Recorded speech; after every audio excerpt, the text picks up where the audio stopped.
Hello, everyone. Welcome. My name is Natalie Pelto. I'm here to talk to you guys about something I'm super passionate about, which is specifically directed to you if you are someone who has either a child who you would consider autistic or a child with autism.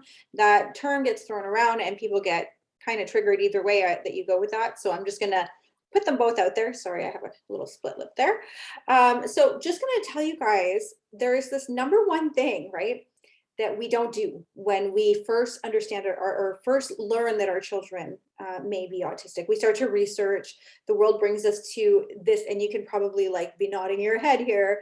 The world will bring us to all of their similarities, right? Bowel issues, maybe stimming, flapping. They give you all the symptoms, no eye contact, but they don't tell you the number one thing you should actually be doing. That one thing you should be really implementing and changing.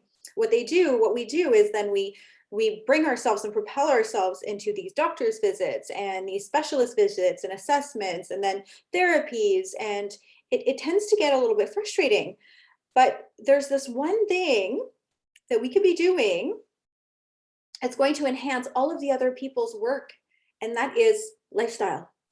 And it seems like such a no-brainer, but it isn't, because I know when I started my autism journey, I didn't know about lifestyle. I didn't understand that it would have any impact whatsoever on our outcome. And when we brought it in, it was the thing that changed the most. It changed everything.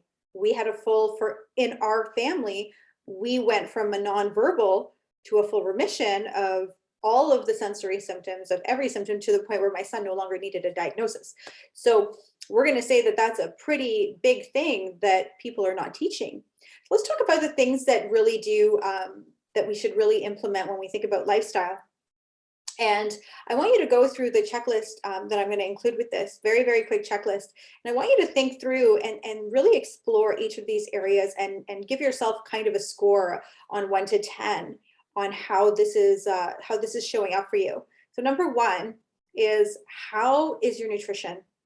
Is your child, and most autistic kids are picky eaters. I know mine was, he ate 3 foods, that was it. And they were all not good. And so ask yourself, okay, how's our nutrition? Are we likely suffering from nutritional deficiencies that are probably not allowing us to move forward? And we get left open to all of these, colds, infections, coughs, all this stuff. Number 2, how are we sleeping? And then number 3, how is our physical activity?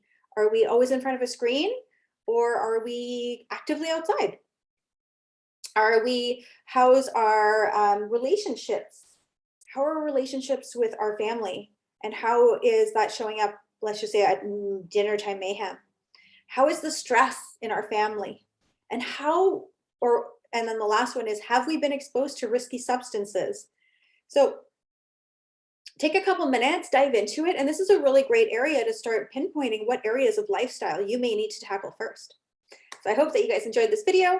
I hope that it shows you the number one thing that I have seen work over and over and over again. Now, what I teach is the how, what you now know is the what, so we're going to dive into a little bit more education later on.